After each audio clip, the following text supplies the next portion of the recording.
Earth's crisis is not ecological, it is industrial. Modern civilization requires metals, energy, and materials at a scale Earth can no longer safely provide.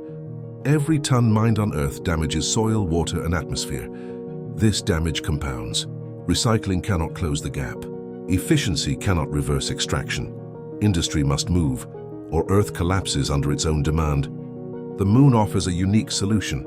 No atmosphere to pollute, no ecosystems to destroy, no water cycles to disrupt. What exists on the Moon is inert geology.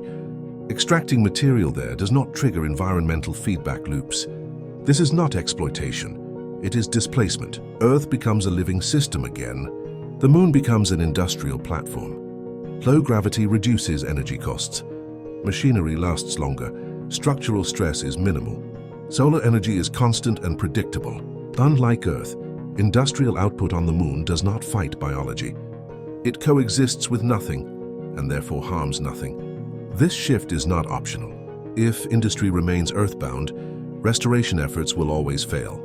You cannot heal a body while continuing to wound it. Moon industrialization is not abandonment of Earth. It is the condition for Earth's survival.